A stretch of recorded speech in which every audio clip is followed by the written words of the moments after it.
नमस्कार, आप सभी का बहुत बहुत स्वागत है। आज हम लेक्चर 2 पढ़ रहे हैं क्लास 11th के लिए, चैप्टर 1 भौतिक जगत। और आज हम पढ़ेंगे भौतिकी के दो प्रमुख विचार और भौतिकी वर्ड कहाँ से आया इस बारे में। तो आइए हम शुरू करते हैं। मैं हूँ ऋचा शर्मा और मेरा चैनल है भौतिकी और हम।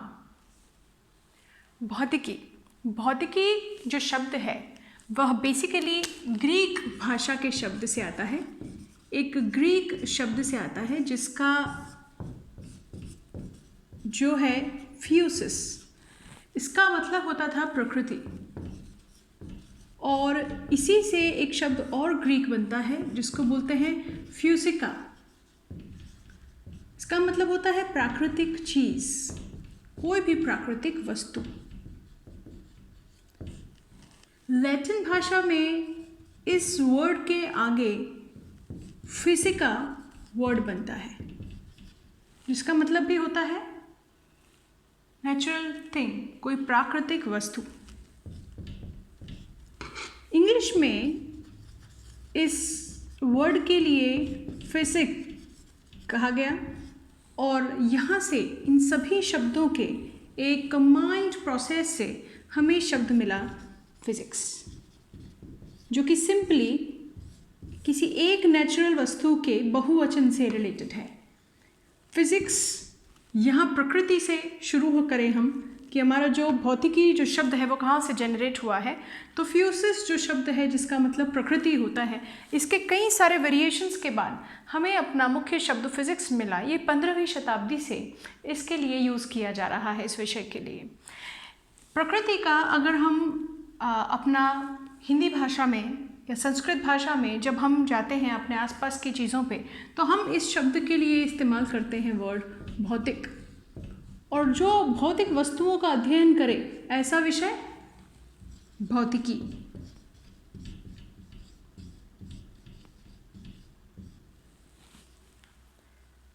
बहुत सुंदर एक शब्द जो हमें अपने आसपास की वस्तुओं से जोड़ता है और हमें ये बताता है कि हमारी प्रकृति में कौन कौन सी घटनाएं हो रही हैं, उन्हें किन नियमों के द्वारा समझा जा सकता है, वह किन नियमों का पालन करती है। ये सभी चीज़ें समझने के लिए ये विषय है जिसका नाम है भौतिकी।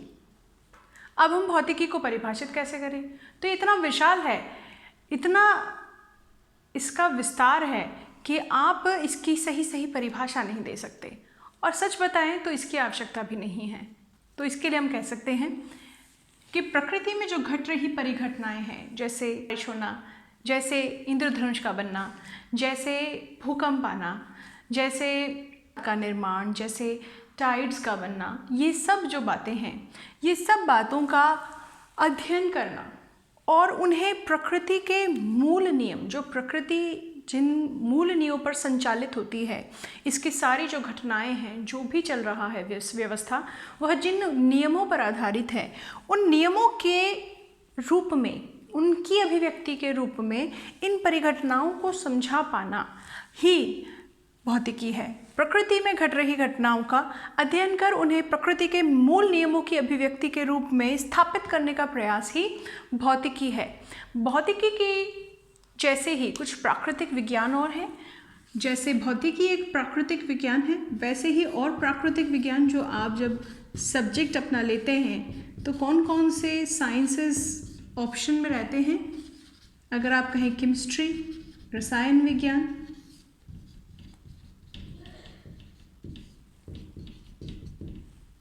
जीव विज्ञान, बायोलॉजी और हमारा प्यारा भौतिकी।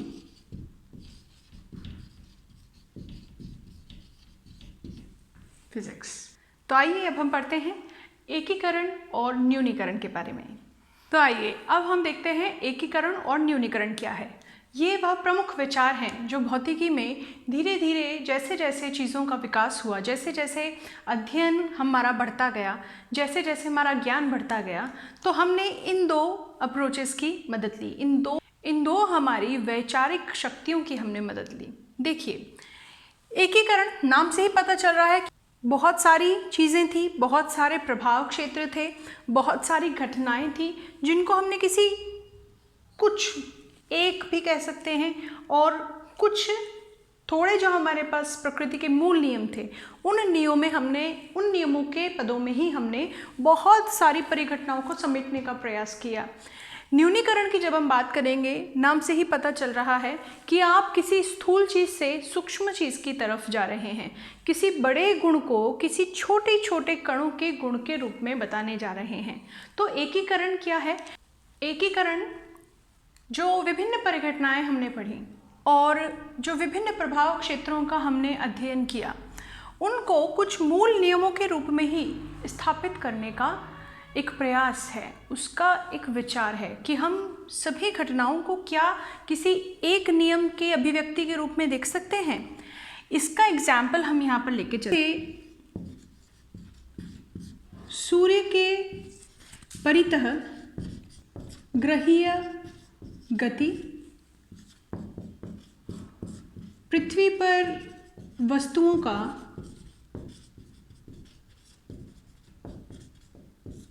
पृथ्वी की ओर गिरना,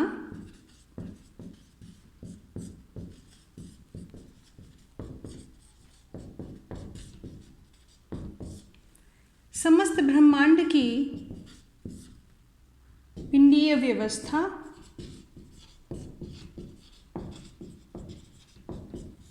ये सब अलग अलग परिघटनाएं हैं, अलग अलग प्रभाव क्षेत्रों पर हैं। ये पृथ्वी का प्रभाव क्षेत्र है, यह सोलर सिस्टम में सौर परिवार में सूर्य का प्रभाव क्षेत्र है। ये आप नीचे देखिए, पूरे ब्रह्मांड में जितनी भी गैलेक्सीज़ हैं, आपको अगर मैं थोड़ा थोड़ा छोटा सा आइडिया दूं तो 10 की घात 11 गैलेक्सीज़ इस ब्रह्मांड में मानी गई हैं। तो इतनी जब मंदाकिनियाँ हैं तो सब अपनी अपनी जगह पर व्यवस्थित कैसे हैं? ये सब प्रभाव क्षेत्र अलग अलग स्तर पे पढ़े गए हैं, लेकिन मूलतः जब सार्वत्रिक गुरुत्वाकर्षण का नियम आइजैक न्यूटन द्वारा दिया गया, तब ये पाया गया, उनका एक विशेष जो ये हमारे लिए उपलब्धि है वो ये है कि आप इतनी सारी घटनाओं को केवल एक ही नियम के आधार पर उनकी व्याख्या कर सकते हैं। यह एकीकरण की सोच है, यह एकीकरण का विचार है, जिसमें हम ये मानते हैं कि प्रकृति में जो भी कुछ घट रहा है वह वैसे मूलतः एक ही नियम, एक ही बल क्षेत्र के कारण हो रहा है। आपने अलग अलग लेवल पर अलग अलग क्षेत्रों के प्रभाव देखे, लेकिन ये पाया, ये कोशिश की हमने, यह कोशिश एक जागरूक प्रयास था जिसमें हमने ये चाहा कि क्या ये सभी चीज़ें किसी एक ही बात से, किसी एक ही नियम से कही जा सकती हैं, समझाई जा सकती हैं, और इस चीज़ में हम सफल हुए। सार्वत्रिक गुरुत्वाकर्षण नियम इस पूरे ब्रह्मांड के लिए दो पिंडों पर लागू होता है, यह एक मूल नियम भी है। अब अगर हम दूसरा एग्जाम्पल देखें तो देखिए, सबसे पहले विद्युत प्रभावों की बात की गई। विद्युत प्रभाव में आकर्षण, प्रतिकर्षण का प्रभाव, आवेश क्या होता है, धारा, ये सब चीज़ें आई। लेकिन कालांतर में ये पता चला कि विद्युत धारा के कारण चुंबकीय क्षेत्र भी उत्पन्न होता है, और उसके बाद कालांतर में ये पता चला कि जैसे विद्युत धारा के कारण चुंबकीय क्षेत्र उत्पन्न हो सकता है, वैसे ही चुंबकीय क्षेत्र के कारण भी विद्युत क्षेत्र उत्पन्न हो सकता है। तो दूसरा प्रभाव था चुंबकीय प्रभाव, और फिर कुछ समय बाद ये पाया गया कि विद्युत क्षेत्र और चुंबकीय क्षेत्र के सामंजस्य में कंपन करने पर विद्युत चुंबकीय तरंगें उत्पन्न होती हैं, जो प्रकाश की तरंग भी है। देखा जाए तो कहीं ना कहीं तीसरा अगर हम देखें तो प्रकाशिकी के प्रभाव, ये तीनों प्रभाव पाए गए कि बेसिकली एक ही तरह से पढ़े जा सकते हैं, और इसको हमने कहा विद्युत चुंबकत्व। विद्युत चुंबकत्व वह एकीकृत शाखा है जिसमें हम एक ही नियमों के अंतर्गत इन सभी प्रभावों का अध्ययन करते हैं। ये जो अप्रोच है, ये जो प्रयास है, यह जो विचार है, वह विचार कहता है कि भौतिकी में हम जितनी भी परिघटनाएं देखते हैं वो कहीं ना कहीं कुछ चंद 4 मूल नियमों के अंतर्गत घटित होती हैं। और इससे भी ऊपर का प्रयास जो अभी हमारी बुक्स में नहीं है, क्योंकि वह कंप्लीट नहीं हुआ है, जिस पर वैज्ञानिक आज भी काम कर रहे हैं, वो कहता है कि आपके जो 4 मूल नियम हैं वह भी बेसिकली किसी एक ही बल क्षेत्र का विभिन्न रूपों में अभिव्यक्ति है। तो अब इसके बाद हम पढ़ लेते हैं न्यूनीकरण। तो ये क्या है, ये जो न्यूनीकरण का अप्रोच है वो क्या कहता है कि कोई जटिल निकाय है, उसका कोई स्थूल गुण है, वह उसके सरल अथवा सूक्ष्म भागों की परस्पर अनुक्रिया के कारण होता है। यह भौतिकी का मर्म है, यह भौतिकी का हार्ट है।